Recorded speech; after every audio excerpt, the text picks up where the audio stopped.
नमस्कार साथियों, एक बार फिर स्वागत है आपका अपने YouTube चैनल आकांक्षा डीआर में। इस बेहद ही खास सीरीज में बात करते हैं करंट अफेयर की, साथ ही साथ करते हैं उनका एनालिसिस जो कि यूपीएससी, स्टेट पीएससी के साथ साथ अन्य जितने भी कॉम्पिटिटिव एग्जाम हैं उनके लिए आवश्यक है। तो यदि आप इसी तरह की और इन्फॉर्मेशन चाहते हैं, कुछ नया पढ़ना चाहते हैं, कुछ रोचक तरीके से पढ़ना चाहते हैं, तो आप मेरे चैनल को लाइक करिए, सब्सक्राइब करिए, कमेंट करिए, शेयर कीजिए और हाँ, बेल आइकन जरूर प्रेस कर लीजिए जिससे मेरे द्वारा अपलोड किए गए वीडियो की नोटिफिकेशन मिल सके और आप सबसे पहले मेरे वीडियो को देख पाएँ। यदि आप मेरे चैनल पर पुराने हैं तो इसे इसी तरह अपना प्यार देते रहिए, इसको अपने नियर वंस के साथ शेयर करते रहिए जिससे हमारा प्लेटफॉर्म और ग्रोथ कर सके और जिससे कि और लोगों को इसके एजुकेशन का फ़ायदा मिल सके। तो आइए शुरू करते हैं आज के प्रमुख करंट अफेयर को। सबसे पहले आप जो ये पोस्टर देख रहे हैं, ये केरल की महिलाओं द्वारा एक आंदोलन किया गया था जिसमें उन्होंने अपने जहाँ पर काम करते थे, वहाँ पर इन्होंने बैठने के अधिकार को आपने देखा होगा। अगर आप किसी भी मॉल में जाते हैं या किसी भी सुनार वगैरह दुकान पे जाते हैं तो वहाँ पे जो लोग आपको रिप्रेजेंट करते हैं अपनी चीज़ों को, वो हमेशा खड़े रहते हैं। तो उन्होंने अपने बैठने के अधिकार की मांग की थी, जिसमें ये पूर्ण हुए थे, जिसमें सफलता मिली। तो आज एक दूसरा स्टेट है जिन्होंने इस पे राइट टू सिट का अधिकार लिया है, उसके बारे में आज हम पढ़ने वाले हैं। तो आइए शुरू करते हैं आज की पहली सबसे प्रमुख करंट अफेयर्स। अभी हाल ही में जो लगातार रिसर्च किए जा रहे हैं उनमें ये देखा गया है कि जलवायु परिवर्तन अत्यधिक और अधिक बार एल नीनो और ला लीना घटनाओं का कारण बन सकता है। अगर इसी तरह से जलवायु परिवर्तन होते रहे तो एल नीनो और ला लीना जो घटनाएं हैं, जोग्राफिकल घटनाएं हैं, वो क्या होंगी, लगातार बढ़ जाएंगी। ये जो किया गया है, ये रिसर्च किया गया है दक्षिणी कोरिया के सबसे तेज सुपर कंप्यूटरों में से एक का उपयोग करके इस पे ये अध्ययन किया गया था, उसमें ये बात को देखी गई है। तमिलनाडु सरकार ने विधानसभा में एक विधेयक पेश कर दिया है जिसमें जितने भी प्रतिष्ठान है, एस्टेब्लिशमेंट है, वहाँ के जो कर्मचारी हैं उनको बैठने बैठने की सुविधा देने को अनिवार्य कर दिया गया है। इसे ही लोकप्रिय रूप से राइट टू सीट अर्थात बैठने का अधिकार कहा जा रहा है। बैंकिंग में अकाउंट एग्रीगेटर सिस्टम ने भारत के 8 सबसे बड़े बैंकों के साथ शुरुआत की है, जिसमें HDFC bank, ICICI bank, axis bank भी शामिल हैं। ये पूरी तरह से कार्यात्मक होने पर सिस्टम उधार और धन प्रबंधन को बहुत तेज और सस्ता बना सकता है। तो आज हम देखेंगे आखिर अकाउंट एग्रीगेटर सिस्टम है क्या। इसके अलावा international union for conservation of nature अर्थात आईयूसीएन ने संकटग्रस्त प्रजातियों की अपनी नवीनतम लाल सूची या रेड लिस्ट जारी कर दी है। तो आप ये ध्यान रखना, जो रेड लिस्ट जारी करता है उस संस्था का नाम है आईयूसीएन। अक्सर ये क्वेश्चन आता है। सुप्रीम कोर्ट ने भी हाल में चेतावनी दी है कि सरकार के जो जीएसटी अर्थात वस्तु एवं सेवा कर है, उसके लिए अपीलीय न्यायाधिकरण है, अपीलीय ट्रिब्यूनल है, उसके गठन के अलावा कोई विकल्प नहीं बचा है। आप उसको जल्द से जल्द गठित कीजिए। इसके अलावा चंडीगढ़ शहर को अपना पहला पराग यानी पोलन कैलेंडर मिल गया है, इसके बारे में बात करेंगे। तो आइए सबसे पहले देखते हैं उन टॉपिक्स को जो जीएस पेपर 1 से लिंक्ड हैं, या फिर अगर आपसे कभी भी क्वेश्चन आए जो महत्वपूर्ण भू-भौतिक घटनाएं होती हैं जैसे कि भूकंप, सुनामी, ज्वालामुखी, चक्रवात या इससे संबंधित अन्य जितनी घटनाएं हैं और उनसे कोई क्वेश्चन आएगा, वहां से ये प्रश्न आपको पढ़ने का। आज हम बात करेंगे एल नीनो और दक्षिणी दोलन पर जलवायु परिवर्तन का क्या प्रभाव पड़ रहा है। अगर जलवायु परिवर्तन हो रहा है तो उस पर एल नीनो के क्या प्रभाव देखे जा रहे हैं, साउथ ऑसिलेशन क्या हो रहा है, इसके बारे में बात करेंगे। क्योंकि अगर देखा ये बात कही जा रही है, अगर जलवायु परिवर्तन इस तरह होता रहा तो एल नीनो और ला नीना घटनाएं लगातार बढ़ जाएंगी, जो हमारे जो मानव सभ्यता है उसके लिए खतरनाक होगा। तो अभी निष्कर्ष निकले क्या है कि आपको पता होना चाहिए वायुमंडल में जिस हिसाब से कार्बन डाइऑक्साइड छोड़ी जा रही है उससे क्या होगा भविष्य में। जो अभी तक प्राकृतिक रूप से एल नीनो ला नीना की घटनाएं हो रही थी, अब वो क्या होंगी, आर्टिफिशियल रूप से बनेंगी, जिससे जिसे ENSO का नाम दिया गया है, एल नीनो सदर्न ओसिलेशन। जिससे क्या होगा, समुद्र की सतह का तापमान लगातार जो परिवर्तनशील हो रहा है, उसके जो कमजोर हो रहा है, उसमें लगातार कम हो रहा है, ज्यादा हो रहा है, उसको इसका कारण बताया जाएगा। हाल ही में जलवाष्प के वाष्पीकरण प्रकार देखा गया है कि भविष्य में एल नीनो घटनाएं अब वातावरण में गर्मी को और अधिक तेजी से खो देंगी, बहुत तेजी से घटनाओं को बनाएंगी, वे खत्म करेंगी। भविष्य में ये भी हो सकता है कि जो पूर्वी और पश्चिमी उष्णकटिबंधीय जो प्रशांत क्षेत्र है, वहाँ का जो तापमान आजकल जो अंतर देखा जा रहा है वो क्या हो जाएगा, कम हो जाएगा। जिससे क्या होगा, इनकी जो एल नीनो की जो चक्रीय सीमा होगी वो क्या होगी, चरम सीमा पे पहुंच जाएगी, जिसमें उनके विकास में कहीं बाधाएं होंगी। उनके कहीं कहीं बनना अच्छा होता है, कहीं बुरा होता है, जिसमें आपस में ये बाधा उत्पन्न करेगा। इसके अलावा ये भी अनुमान लगाया जा रहा है कि यहाँ पर जो उष्णकटिबंधीय और अस्थिरता जो तरंग वेव्स हैं वो क्या होंगी, कमजोर हो सकती हैं, जिससे क्या होगा, ला लीना की जो घटना बनती है उसमें व्यवधान उत्पन्न होगा। तो आप देख रहे हैं बार बार कि एल नीनो की अगर क्लाइमेट चेंज हुआ, एल नीनो घटना प्रभावित होगी, ला लीना घटना प्रभावित होगी। तो ये बात कर ही लेते हैं, आखिर एल नीनो ला लीना क्या है, जोग्राफिकल फिनोमिना है। तो आप इनको समझिए, और आपको ज्योग्राफी अगर पढ़ते हैं तो उसमें अगर कोई भी कॉम्पिटिशन एग्जाम देंगे तो ज्योग्राफी आपको पढ़ना होगा, उसमें भी आपको लिंक है, इसका पढ़ना जरूरी है। अगर एल नीनो की बात की जाए तो ये और ला लीना ये है क्या, आपको बता दें। प्रशांत महासागर क्या है, उत्तरी अमेरिका, दक्षिणी अमेरिका और एक तरफ है पूर्वी एशिया, ऑस्ट्रेलिया, इनके बीच में फैला हुआ है प्रशांत महासागर। तो ये प्रशांत महासागर जो गर्म क्षेत्र, जो उष्ण क्षेत्र आता है, यहाँ पे ये दो प्राकृतिक जलवायु घटनाएं होती हैं। एल नीनो ला नीना क्या है, जो जल है उससे संबंधित ये घटना, जलवायु संबंधित घटनाएं हैं, जिससे क्या होता है, वहाँ का स्थानीय और पूरे लगभग पूरे विश्व का मौसम प्रभावित होता है।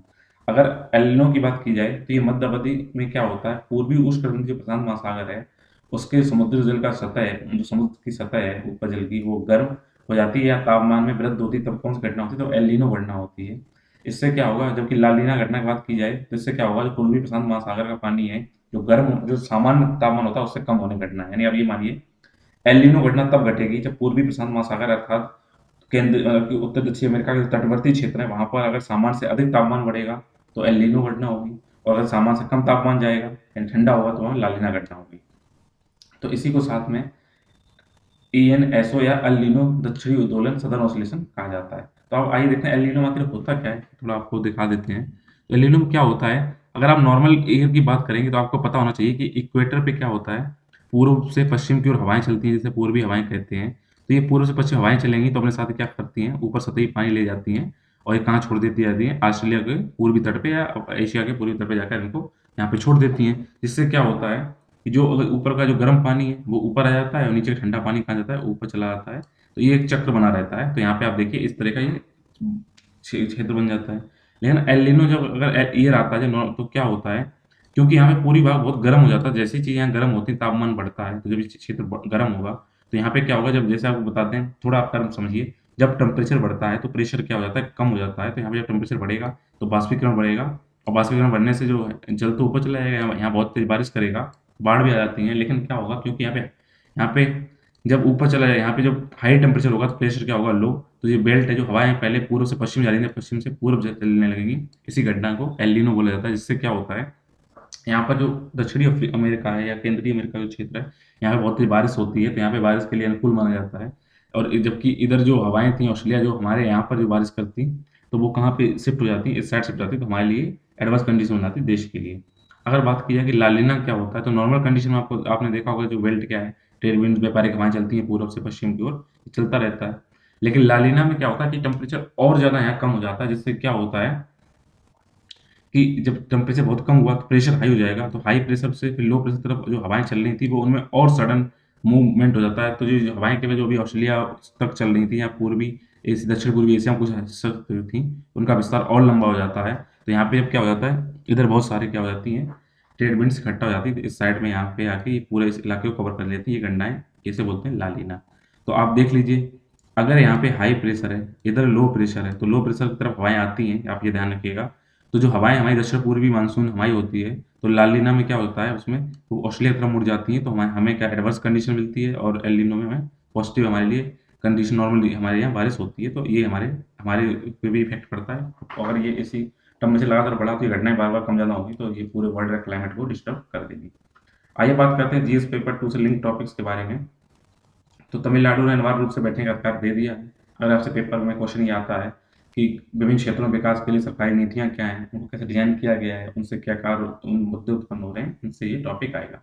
तो राइट टू सिट की अगर बात की जाए, तो अगर आप देखिए किसी ज्वेलरी शॉप में जाते हैं, मॉल में जाते हैं, तो वहाँ पर आपको जो भी ज्वेलरी दिखाने वाले होते हैं या फिर जो भी होते हैं, वो ग्राहकों को लगातार क्या करते रहते हैं, खड़े होकर दिखाते रहते हैं, और ये काम उनको 12 घंटा 10 घंटे करना पड़ता है। तो इसको एक अमानवीय बात मानी गई है। तो इसका उद्देश्य है क्या, जितने बड़े छोटे जो इस्टेब्लिशमेंट या प्रतिष्ठान है उसमें जो हजारों कर्मचारी होते हैं जो खड़े रहते हैं, उनको इससे क्या मिलने वाला लाभ मिलने वाला है। और ये विशेषली कहाँ पर आप अगर स्पेशल देखेंगे तो कहाँ पर ये लोग खड़े होते हैं, वो एक कपड़ा उद्योग में देखे या आभूषण शोरूम में आप देखेंगे, वहाँ लोग लगातार चीज़ दिखाते रहते हैं। आप साड़ी लेने जाएंगे, कोई कपड़ा वो लगातार खोल के दिखाते रहेंगे, पैकिंग करते रहते हैं, जहाँ तरीका में खड़े होने का होता है। तो इससे क्या होगा, जितने भी स्टेब्लिश या प्रतिष्ठान है उनमें जो प्रत्येक परिसर है वहाँ पे सभी कर्मचारी हैं, उनको बैठने की उपयुक्त व्यवस्था करने का आदेश दिया जाए देता है। जिससे क्या होगा, वे अपने काम के दौरान बैठने के भी अवसर का लाभ उठा सकें और बैठ के भी चीज़ों को दिखा सकेंगे। ये बिल जो है Tamil Nadu shops and establishment act 1947 में एक सब सेक्शन जोड़कर संशोधित करना चाहता है, इसलिए इस पे बात की गई है। अगर इसकी आवश्यकता की बात की जाए तो होता क्या है, आपने देखा होगा कि इस राज्य की बात नहीं, लगभग पूरे देश की बात है। दुकानों और जितने भी प्रतिष्ठान होते हैं उसमें क्या होते हैं, दुकान को छोटा प्रतिष्ठान बड़ा चीज होता है, तो वहाँ पे क्या जो कार्य जितने व्यक्ति होते हैं वो अपनी ड्यूटी के दौरान लगातार खड़े होने रहते हैं, उन्हें मजबूर किया भी जाता है, उनकी मजबूरी होती है खड़े होकर काम करना। जिससे सॉरी, जिससे होता क्या है, सॉरी, इससे रिजल्ट क्या आते हैं, उनके बहुत ज़्यादा स्वास्थ्य समस्याएं आ जाती हैं। कई बार क्या होता है, जो दुकानदार और अन्य खुदरा दुकानों के अधिकांश जो मालिक होते हैं उन्होंने क्या किया है, जो वहाँ पे महिलाएं वर्क करती हैं उनको बैठने से मना कर देते हैं, जो भी जेंट्स उनको बैठने से मना करते हैं। जिससे क्या होता है कि जहाँ तक कुछ ज्वेलरी शॉप है या कपड़ा, यहाँ पे सॉफ्ट हार्टेड लोगों को लिया जाता है, ज़्यादातर महिलाएं जहाँ का काम करती हैं। इससे क्या होता है, तो अगर वो अगर दीवार की तरफ झुककर सहारा लेते हैं, उनको उससे मना किया जाता है, जिससे उनसे होता क्या है, उनकी नसों में क्या होता है, जोड़ों में दर्द हो जाता है, नसें ब्लॉक होना स्टार्ट हो जाती हैं और लगातार जो खड़े होकर काम करते हैं, उससे क्या होता है, उनकी जो पैर की उँगलियाँ हैं, उनमें भी एक विशेष तनाव उत्पन्न होता है, उसको ही रोकने का काम करेगा।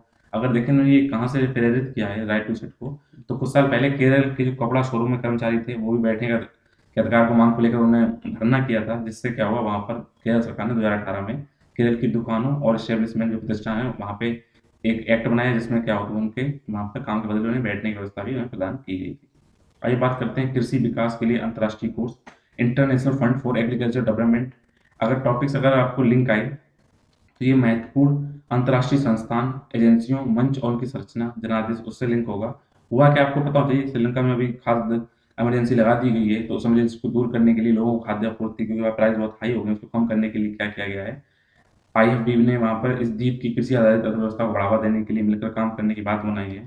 तो इससे होगा क्या, अब बाकी जितने भी गरीब होंगे और जो भी फूड इनसिक्योरिटी से जो लोग सामना कर रहे हैं यहाँ पर, क्योंकि जो लैंगिक असमानता देखी जा रही है, सेक्सुअल जो वहाँ पे डिस्पैरिटी देखी जा रही है, इससे क्या होगा, इसे निपटने के लिए small holder agri business and resilience project अर्थात शार्प बनाने की साझेदारी की जा रही है। तो आपको बता दें, कुछ शार्प किससे लिंक है, तो शार्प लिंक है ये भी, यानी कि जो छोटे गरीब लोग हैं उनको खाद्य सुरक्षा से सही स्थिति में लाने के लिए।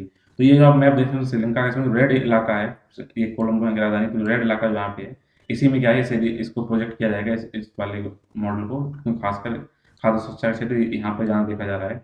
तो ये आप देखें, शार्प अगर खाद्य सुरक्षा को रोकेगा कैसे, इससे क्या होता है, इसमें क्या शार्प में क्या करता है कि इसमें आपको पता होना चाहिए, जहाँ तक जो खाद्य सुरक्षा जो जो जहाँ तक लोग टारगेट वो कौन से होते हैं, जो गरीब लोग होते हैं, तो ये गरीबों को साथ लेकर काम करने की बात करता है। साथ ही साथ ऐसे किसान जिनके अपनी भूमि या फसलों का सही से मैनेजमेंट नहीं कर पाते हैं, तो अगर लैंड का मैनेजमेंट सही से नहीं कर पाए, फूड जो वहाँ पे क्रॉप उगा रहे हैं उनका मैनेजमेंट सही से नहीं कर पाए, तो उससे क्या होता है, सही प्रोडक्शन नहीं होगा, और सही प्रोडक्शन नहीं होगा तो खाद्यान्न की आपूर्ति निश्चित नहीं होगी, तो इसको हेल्प करते हैं। इसके अलावा साथ ही साथ क्या करते हैं, ये गरीबी को कम करने के लिए क्या देखते हैं कि फूड प्रोडक्शन को सुधारने की कोशिश करते हैं। जब फूड प्रोडक्शन सुधरेगा तो गरीबी भी कम होगी, उनको बेचने में लाभ भी मिलेगा और खास असुरक्षा भी नहीं होगी। अगर देखें, क्योंकि श्रीलंका में साथ काम करने वाला IFAD अर्थात international fund for agriculture development, तो इसका क्या क्या है, इसके बारे में बात की जाए, क्योंकि शार्प योजना यही चला रहा है, तो इसमें क्या होगा, और इसकी बात की जाए तो इसको 1977 में संयुक्त राज्य की एक विशेष एजेंसी के रूप में इसको बनाया गया था। तो ये क्या करता है, जो भी प्रोजेक्ट होते हैं, इससे लिंक जितने प्रोजेक्ट होते हैं, उनको क्या करता है, कम ब्याज पर ग्रांट पर देता है, ऋण देता है, जिससे क्या हो, लोग अपने मतलब जो भी प्रोजेक्ट उनको आगे चला सकें, संस्थाएं अपने प्रोजेक्ट चला सकें, देश अपने प्रोजेक्ट चला सकें। इसके अलावा ये IFAD ग्रामीण लोगों के साथ भी काम करता है और उनको अपनी खास सुरक्षा बढ़ाने के लिए, उनके पोषण स्तर को सुधारने के लिए और इसका जो कंबाइंड इफेक्ट है उसकी आय बढ़ाने के लिए इनमें क्या करता है, हेल्प करता है, इनसे सहायता देता है। इसके अलावा ये जो लोग हैं उनके कारोबार को विस्तार करने में मदद करता है। अगर देखें कि IFAD अर्थात international fund for agriculture and development को बना कब था, क्या रीजन था बनने का, तो एक वहाँ पे एक सम्मेलन हुआ था 1974 में, विश्व खाद्य सम्मेलन, वर्ल्ड फूड जो वहाँ पे सबमिट की गई थी वहाँ पे, उसका ये परिणाम था, उसके देख के बनाया गया था कि लोगों की खास सुरक्षा रहे, तो उसके लिए कोई एक नई संस्था बनाई जाए, इसलिए international fund for agriculture development बनाया गया, तो फंड जनरेट हो सके, लोग उसको फंड लेके यूज कर सकें। अगर इसके मुख्यालय की बात की जाए तो इसका मुख्यालय रोम में है, रोम है इटली में, और इसका जो नेतृत्व करते हैं वहाँ के राष्ट्रपति जो भी होता है वो करता है, इसके 177 सदस्य हैं। तो इसका एक इम्पोर्टेंट टॉपिक ये आ सकता है कि ग्रामीण विकास रिपोर्ट कौन निकालता है, तो आपको बता दें IFAD ही ग्रामीण विकास रिपोर्ट निकालता है। अगर उसके उद्देश्य की बात की जाए तो ये क्या करता है, गरीब लोगों की जो उनकी उत्पादक क्षमता उसको वृद्धि करने का हेल्प करता है, साथ ही साथ इसमें बाजार की भागीदारी करके उनको लाभ बढ़ाने की स्थिति देखता है। साथ ही साथ उसका मेन फोकस का जो आर्थिक जो इकोनॉमिक एक्टिविटी है उनमें ऐसे तरह करवाता है जिससे पर्यावरण स्थिरता बनी रहे और जलवायु लचीलापन को और मजबूती मिले, इससे बात की हेल्प करता है। आइए बात करते हैं GS पेपर 3 से लिंक टॉपिक के बारे में। आज हम बात करेंगे अकाउंट एग्रीगेटर के बारे में। अगर आपसे क्वेश्चन आता है, भारत की अर्थव्यवस्था योजना, संसाधन जुटाने, उनको विकास करने या विकास और रोजगार संबंधित जब भी मुद्दे आएंगे, उनसे क्या क्या चीजें कन्वर्ट की जा रही हैं, तब ये टॉपिक आ सकता है। आपको आएगा चांस सीधा था कि आखिर अकाउंट एग्रीगेटर होते क्या हैं। तो अकाउंट एग्रीगेटर क्या होते हैं, एक नॉन बैंकिंग वित्तीय कंपनी होते हैं जो क्या करते हैं, एक अनुबंध के तहत क्या करते हैं, एक उनको आपस में कॉन्टैक्ट करते हैं, जिसके तहत क्या करते हैं, ये अपने ग्राहकों से संबंधित जितनी वित्तीय जानकारियां होती हैं उनको प्राप्त करते हैं, एकत्रित करते हैं, और जो सर्विस प्रोवाइडर होते हैं और उनसे व्यवसाय में लगे होते हैं उनको क्या करते हैं, ऐसे सर्विस प्रोवाइडर है इन्फॉर्मेशन ले लेते हैं ग्राहकों की और उसमें अपना इन्फॉर्मेशन लेकर उनको अपने पास रखते हैं और जरूरत पड़ने पर विभिन्न वित्तीय संस्थाएं जब उन्हें मांगते हैं उनको प्रोवाइड कराते हैं। तो ये इन्फॉर्मेशन प्रोवाइडर का कार्य करते हैं।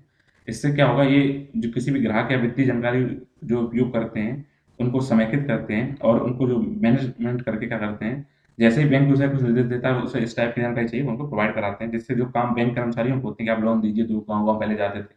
अब क्या होता है, वो ऑनलाइन निकाल देते हैं या चस्पा कर देते हैं रिपोर्टों को, तो ये काम बैंकिंग के जो एग्रीगेटर हैं, उनका वो करते हैं। तो ये बैंकिंग एग्रीगेटर आखिर करते हैं अपने काम को कैसे करते हैं, तो 3 स्तर पे काम करते हैं। एक तो ये अकाउंट एग्रीगेटर काम करते हैं, साथ ही साथ वित्तीय सूचना प्रदाता का काम करते हैं, फाइनेंस इन्फॉर्मेशन प्रोवाइडर होते हैं या फाइनेंशियल इन्फॉर्मेशन यूजर के रूप में भी ये काम करवाते हैं। तो फाइनेंस इन्फॉर्मेशन अगर प्रोवाइडर की बात की जाए, तो जितने भी ग्राहक होते हैं बैंकों में, उनका ये डाटा रखते हैं। ये एक bank, NFC, non banking financial constitution, mutual fund, बीमा रिपोजिटरी या पेंशन फंड रिपोजिटरी हो सकता है। जैसे इन सब का जब मैं आपको दिखा दूं कि बैंक का, म्यूचुअल फंड हाउस का, इंश्योरेंस प्रोवाइडर का, टैक्स, इन सब की क्या करते हैं ये लोग, इन्फॉर्मेशन को अपने पास रखते हैं। इसके अलावा क्या करते हैं कि एफ जो यूजर होता है, फाइनेंशियल इन्फॉर्मेशन यूजर क्या करते हैं, उपभोक्ताओं को जो विभिन्न सेवाएं प्रदान करने वाली जो कंपनियां हैं, उनको ये डाटा देते हैं कि आप उनका यूज करिए। इससे क्या होता है, जो उधार देने वाली बैंक होती हैं, वो ये निर्धारित करने में सक्षम होती हैं कि उनके पास उधारकर्ता का डेटा आ गया जो उधार लेना चाहता है, जिससे क्या होगा, उनको ये पता चल जाएगा किसको क्या उनका बैकग्राउंड है, कैसे उधार देना चाहिए या उधार देना चाहिए, नहीं देना चाहिए। जो एनपीए बन जाता है, उसमें इसमें कम करने में इसमें हेल्प मिलेगी। इससे क्या होता है, तो ये पहले बैंक इन दोनों का काम करते थे, खुद ही सूचना इकट्ठा करते थे, खुद ही उनका यूज करके देखते थे किसको देना चाहिए लोन, नहीं देना चाहिए। तो अब इसमें ये क्या होता है, अब ये जो अकाउंट एग्रीगेटर है, ये अकाउंट रखते हैं, इनकी इन्फॉर्मेशन को प्रोवाइड करा देते हैं, जिससे क्या होता है, आप उसको बता देख सकते हैं कि हाँ, इनको ये देना चाहिए, इनको नहीं देना चाहिए। इस तरीके की इसमें हेल्प मिलती है। तो इस चार्ट के माध्यम से आप समझ सकते हैं कि इनका काम क्या होता है। अगर अकाउंट एग्रीगेटर की बात की जाए, इनको लाइसेंस आरबीआई द्वारा जारी किया जाता है और इसमें और वित्तीय जो फाइनेंशियल एरिया में कई अकाउंट एग्रीगेटर होते हैं, इस तरह की इन्फॉर्मेशन रखते हैं अपने और इनको आगे प्रोवाइड कराते हैं, बैंकों में इन्फॉर्मेशन लोगों को प्रोवाइड कराते हैं, इसलिए मीडिएटर का एक तरीके का काम करते हैं। आइए देखते हैं कि आईयूसीएन ने भी हाल ही में संकटग्रस्त प्रजातियों के लिए सूची जारी की है। तो आपको बता दें, जब भी किसी खास प्रजाति का नाम लिया जाता है, तो आप उसका नाम याद रखिएगा। कहीं न कहीं पेपर में आपसे टकराते हैं क्वेश्चन। अगर इसका टॉपिक का लिंक देखें, अगर पर्यावरण संरक्षण से संबंधित जब भी मुद्दे आएँगे, उसमें क्वेश्चन आ सकता है। अगर कुछ फैक्चुअल बात की जाए, इसको आपको बस देख लेना है, कुछ रटने की ज़रूरत नहीं है। तो उन्होंने बोला है कि लगभग 909 प्रजातियाँ हैं, वो आधिकारिक तौर पे क्या होंगी, पूरी तरह से समाप्त हो चुकी हैं इस साल। इसमें 30% प्रजातियाँ हैं जिनका मूल्यांकन किया गया था और विलुप्त होने के खतरे का उनका सामना वो कर रही हैं, ऐसी 30% प्रजातियाँ हैं। इसके अलावा जंगलों में लगभग 80% प्रजातियाँ विलुप्त हैं। 84 से 4 गंभीर रूप से लुप्त प्राय हैं, 14,647 लुप्त प्राय हो चुकी हैं। कुछ कमज़ोर हैं, कुछ खतरे में। ये डाटा है, इसको आपको खास ज़रूरत नहीं है, बस आप देख लीजिए कि हाँ, किस तरह से प्रजातियाँ लुप्त हो रही हैं। अगर इसमें देखें कि महत्वपूर्ण जो इन्होंने क्या बोला है कि अटलांटिक ब्लूफिन टूना है, जिसको थुन्नस थाइनस के नाम जाना जाता है, ये लुप्त प्राय से कम चिंता की ओर बढ़ गया है। इसमें थोड़ी गलत देखी गई है, तो इसका ध्यान रखिए नाम अटलांटिक ब्लूफिन टूना। ये कहीं से आप क्वेश्चन घुमा फिरा के पूछा जा सकता है। इसके अलावा जो दक्षिणी ब्लूफिन टूना है, ये गंभीर रूप से लुप्त प्राय हो चुकी है। तो आप देख लीजिए, जो अटलांटिक ब्लूफिन टूना है, उसकी स्थिति में सुधार हुआ है, ये कुछ इसकी इमेज इस तरीके से। लेकिन जबकि जो दक्षिणी ब्लूफिन टूना है, वो लुप्त प्राय होने हो चुकी है, ये बात इसमें कही गई है। अगर दुनिया की सबसे बड़ी जीवित छिपकली की बात की जाए, जो वो है कोमोडो ड्रैगन। इसको वनरस कोमोडोनेसिस के नाम जाना जाता है। ये कमजोर रूप से लुप्त प्राय में स्थानांतरित कर दिया गया है। ये मतलब कि अब इसकी स्थिति अगर देखिए, क्वेश्चन आए कि कोमोडो ड्रैगन की स्थिति इस टाइम क्या है, वो कमजोर रूप से लुप्त प्राय की स्थिति में आ चुका है। और इस प्रजाति की बात की जाए, तो ये इंडोनेशिया की स्थानीय प्रजाति है और ये केवल विश्व विरासत जो सूचीबद्ध कोमोडो नेशनल पार्क है और उसके पड़ोसी फ्लोर्स हैं, वहां पर इसको देखा जाता है। तो ये है आपकी दुनिया की सबसे बड़ी जीवित छिपकली में, इसको बोलते हैं कोमोडो ड्रैगन। अगर क्वेश्चन आए तो कोमोडो, दुनिया की सबसे बड़ी जीवित छिपकली कौन सी, कोमोडो ड्रैगन है। ये कहाँ पाई जाती है, इंडोनेशिया में पाई जाती है। इंडोनेशिया में कहाँ पर, कोमोडो नेशनल पार्क में। अगर कोमोडो नेशनल पार्क की अगर स्थिति को हम देखें, तो कोमोडो नेशनल पार्क के एरिया जो है, कुछ फैक्ट हैं वो आपको यहाँ पे दे रखे हैं। इनकी पॉपुलेशन की बात की जाए तो ये 2897 इस टाइम पे है। तो जब आप दक्षिण पूर्वी एशिया में जाएंगे, तो ये जो आइलैंड देख रहे हैं, ये है इंडोनेशिया। तो इंडोनेशिया इस जगह भी दिखा रखा है, यहाँ पर क्या है, कोमोडो नेशनल पार्क है। तो इसमें यहाँ पे देख लीजिए, यहाँ पे ये चीज़ें दी गई हैं। अगर संकटग्रस्त प्रजातियों की बात की जाए, तो उनको आईयूसीएन रेड लिस्ट जारी करती है। तो या फिर है क्या, तो ये है क्या, ये पौधों और जानवरों की जितनी प्रजातियां होती हैं, उनके वैश्विक संरक्षण की स्थिति को जानने के लिए एक जो सूची निकालती है कि कितने लोग, मतलब कितने प्रजातियां, कितने जानवर, कितने पौधे किस स्थिति में पहुंच चुके हैं, उनका डाटा कलेक्ट करती है और उनको पब्लिश कराती है। तो इसमें क्या, इनका ये मूल्यांकन भी करती है और उनको मूल्यांकन करने के लिए इनकी क्वांटिटी मानदंडों का एक सेट देखती है, कितने उनकी संख्या को देखती है। तो आईयूसीएन में क्वेश्चन आ सकता है कि इनकी प्रजातियों की विलुप्ति या जोखिम की परिभाषित ये करने वाली जो सूची है, इसमें कितनी श्रेणियों में बाँटा जाता है? तो आपको बता दें, आपको क्वेश्चन आएगा। तो ये 9 श्रेणियों में ये बाँटती है। तो आपसे एक सीधा प्रश्न, आयुष्मान कितनी श्रेणियों में बाँटती है? 9 श्रेणियों में बाँटती है। तो 9 श्रेणियाँ कैसी हैं? अगर टोटल प्रजाति की बात की जाए, तो कुछ प्रजातियाँ ऐसी हैं, जिनको आपने स्टडी कर ली है और कुछ की स्टडी नहीं की है। तो कुछ अनआंकलित हैं और कुछ आंकलित हैं, ठीक है? जिनकी स्टडी हो चुकी है, कुछ और जिनकी स्टडी नहीं हुई है। तो अब जब जिनकी स्टडी हो चुकी है, उनमें 2 टाइप के, किसी के पास डाटा पर्याप्त होते हैं, किसी के पास डाटा पर्याप्त नहीं होते हैं। तो अपर्याप्त डाटा वाले में छोड़ देते हैं, फिर आते हैं पर्याप्त डाटा में। तो पर्याप्त डाटा की अगर बात की जाए, तो इनमें किस तरीके से बाँटते हैं, तो जब आप इधर से इधर जाएँगे, तो इनका जो जितने भी पौधे या जीव-जंतु होंगे, तो उनके क्या होगा, उनके संरक्षण के, जो आप इधर से इधर बढ़ेंगे, तो उनकी जो संकटग्रस्त स्थिति है, वो गंभीर होती चली जाएगी। यानी कि इधर देखें संकट मुक्त हैं, फिर थोड़ा संकट के निकट हैं, फिर असुरक्षित हैं, संकटग्रस्त हो चुके हैं, घोर संकटग्रस्त हो चुके हैं, वन में विलुप्त हो चुके हैं, कहीं जू में पाए जा रहे हैं, या पूरे दुनिया से भी विलुप्त हो चुके हैं। उनकी थोड़ी बहुत परिभाषाएँ पिछले 3-50 सालों में इतना नहीं हुआ है, वो आपको कभी डिटेल में बताएँगे, जब आपको एनवायरनमेंट का टॉपिक पढ़ाएँगे। तो इसमें क्या है, इस तरीके से इसमें आईयूसीएन की ये श्रेणी देखी जाती है। अगर लाल सूची की उपयोगिता की बात करें, रेड लिस्ट की क्या यूटिलाइजेशन है, तो ये पृथ्वी की जितनी भी बायोडायवर्सिटी है, उसमें जो निरंतर गिरावट हो रही है, या वहाँ पर उसकी गिरावट से जो मनुष्यों की लाइफ पे क्या इफेक्ट पड़ेगा, उसके प्रभाव को ये ध्यान में लाता दिखाता है कि अगर ये जाए गई तो आपसे क्या प्रभाव पड़ेगा। तो इसमें लोगों को सचेत करती रहती है। साथ ही साथ यहाँ पर क्या है, जो विभिन्न प्रजातियां हैं, उनके संरक्षण की स्थिति को मापने के लिए ये विश्व स्तर पर एक स्टैंडर्ड खड़ा करता है कि आप देखिए इसमें क्या चीज़ें दिक्कतें आ रही हैं। आइए बात करते हैं जीएसटी ट्रिब्यूनल के बारे में, क्योंकि अभी सुप्रीम कोर्ट ने चेतावनी दी है कि अगर आप GST, good and service tax को अगर आप चलाना चाह रहे हैं सही से, तो उसमें क्या है, अपीलेट ट्रिब्यूनल का गठन करने के अलावा कोई तरीका नहीं है, आप उसको गठन करिए।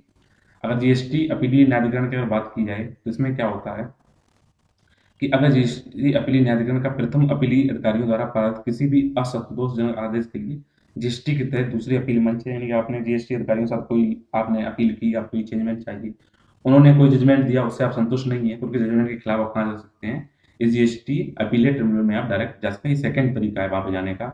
इससे इसमें और क्या है, होता है, अगर केंद्र राज्यों के बीच में अगर जीएसटी संबंधित कोई भी मुद्दा आता है, तो ये नेशनल अपीलेट ट्रिब्यूनल की पहली आम मंच होती है। अगर राज्यों के बीच, अगर कोई नॉर्मल इंसान है, तो पहले अधिकारी वहां से अपील करेगा, उससे संतुष्ट नहीं तब आएगा जीएसटी अपीलेट में। लेकिन अगर राज्यों के बीच में, दो राज्यों के बीच में, केंद्र राज्य के बीच में कोई झगड़ा होता है, तो ये डायरेक्ट जब भी केस चलेगा, कहाँ पे चलेगा, ये जीएसटी अपीलेट ट्रिब्यूनल में चलेगा। ये भी अदालत के समान सारे अधिकार रखते हैं अपीलेट, बस उसमें क्या होता है कि इनके जो निर्णय होते हैं, जो भी सुनवाइयाँ करती हैं, सिविल कोर्ट के समान करते हैं। कि आपको जो भी निर्णय देंगे सिविल कोर्ट के जैसे, आप देखा, आपको जुर्माना पड़ेगा, कोई आपको ये नहीं होगा कि आप फांसी वांसी दे जाएगी, ये इसका काम नहीं करते हैं। अगर जीएसटी अधिनियम की धारा 109 है, उसमें ट्रिब्यूनल के गठन के लिए अनिवार्य बनाती है। तो अगर आपसे कहीं बाई चांस क्वेश्चन आ जाए कि जीएसटी कौन सी धारा है, जीएसटी अपीलेट ट्रिब्यूनल गठन का कार्य करती है, तो वह 109। अगर जीएसटी की हम संरचना की बात की जाए, तो जीएसटी की एक राष्ट्रीय पीठ है, फिर क्षेत्रीय बेंचें होती हैं। अगर राष्ट्रीय अपील की बात की जाए, राष्ट्रीय अपील ट्रिब्यूनल की बात की जाए, ये नई दिल्ली में स्थित है। इसके 2 तकनीकी सदस्य हैं, जो सदस्य होते हैं, एक राज्य केंद्र सरकार का होता है, एक राज्य सरकार का होता है, और इसका जो अध्यक्ष होता है, एक राष्ट्रीय अध्यक्ष उनको बना दिया जाता है, ये राष्ट्रीय पीठ है। क्षेत्रीय बेंचें कौन सी होती हैं, हर मामला सीधा नहीं आप डायरेक्ट राष्ट्रीय पीठ बनाएं, कुछ क्षेत्रीय बेंचें बनाई गई हैं। तो जीएसटी परिषद की सिफारिश पर सरकार ने आवश्यकता अनुसार अपनी क्षेत्रीय बेंचें बना सकता है। तो अभी तक भारत में ऐसे देश में जीएसटी के लिए 3 क्षेत्रीय बेंचें बनाई गई हैं। तो 3 क्षेत्रीय बेंचें कहाँ-कहाँ पर हैं, मुंबई में, कोलकाता में है और हैदराबाद में है। तो यह ध्यान रखिए, जो 4 महानगर पहले आते थे, मुंबई, दिल्ली, चेन्नई और कोलकाता, तो मुंबई दिल्ली में तो हेड ब्रांच है, मुंबई कोलकाता में रीजनल ब्रांचेज हैं, और चेन्नई जगह पे कहाँ, हैदराबाद में तो स्थित किया गया है। आइए बात करते हैं, चंडीगढ़ को पहला पराग कैलेंडर अथवा पोलन कैलेंडर मिल गया है। ये ऐसा चंडीगढ़ शहर का अब अपना पराग कैलेंडर जारी करेगा। तो क्वेश्चन आ सकता है कि चंडीगढ़ मतलब पहला पराग कैलेंडर कहाँ का, तो आप चंडीगढ़ आंसर रखिएगा। तो पोलन आपने देखा होगा, जैसे फूल होते हैं कि आपने देखा होगा, ये चीज़ें हवा में उड़ती रहती हैं। तो इससे होने वाला क्या है कि पराग कैलेंडर क्या होता है, किसी भी एक निश्चित जो ज्योग्राफिकल एरिया है, वहाँ पर क्या है, हवा में उड़ने वाले जो पोलन ग्रेन्स होते हैं, उनकी समय की किस टाइम कब उड़ेंगे, कौन सा पराग आएगा, उनकी जो क्या गतिशीलता क्या होगी, उनका वो क्या करेंगे, एक पिक्चर शो करेंगे। इससे क्या होगा, ये जो जितने पोलन ग्रेन्स होते हैं, ये किसी स्थान विशेष में ही पाए जाते हैं, और उनका जो कंसंट्रेशन होता है, वो वहाँ पर जो वनस्पति हिसाब पाई जाती है, उस हिसाब से डिसाइड होता है कि अगर ज़्यादा वनस्पति है, तो उनके पोलन ग्रेन्स उस टाइप के ज़्यादा पाए जाएंगे। इससे क्या होता है, तो इससे फ़ायदा क्या होता है, पोलन ग्रेन कैलेंडर अगर आप बना लेंगे कि यहाँ पे ये वाले पोलन पाए जा रहे हैं, इस समय में ये पोलन ग्रेन इनके जो हैं वो देखे जाएँगे, तो इससे होता क्या है, तो इससे क्या होगा, जितने भी जो भी ये क्योंकि हवा में संचरण करते हैं, तो हवा में संचरण करने वाली जितनी ये पोलन की जितनी प्रजातियाँ हैं, उनको आसानी से आप जानकारी इकट्ठा कर सकते हैं और कौन से मौसम में कौन सी चीज़ें रहेंगी उनके बारे में आपको इस कैलेंडर द्वारा पता चलेगा।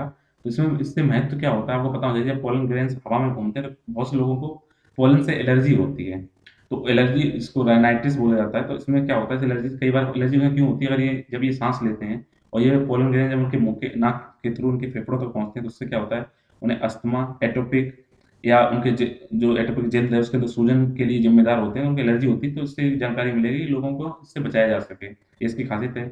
इससे साथ ही साथ क्या होगा, एक ये कैलेंडर क्या हेल्प करेगा, जितने भी एलर्जी ट्रिगर हैं यानी कि किसी खास चीज़ एलर्जी और ये और बढ़ेंगी तो एलर्जी और बढ़ जाएगी, तो उसको ये पहचान सकते हैं। साथ ही साथ उनका जो उच्च पराग व्यवहार है उनके दौरान जो जोखिम होते हैं उनको सीमित करने में ये मदद करेंगे। इसके अलावा जो जहाँ पे जितने भी चिकित्सक होते हैं उनके जो और उनके साथ जो एलर्जी पीड़ित हैं उनको कारण पता करने में, खास मौसम या खास तरह के क्या होता है उसको रिसर्च करने में, स्टडी करने में ये हेल्प करते हैं। तो चंडीगढ़ ऐसा करने वाला देश का यहाँ पे ये शहर बन गया, चंडीगढ़ को कैलेंडर मिल गया है।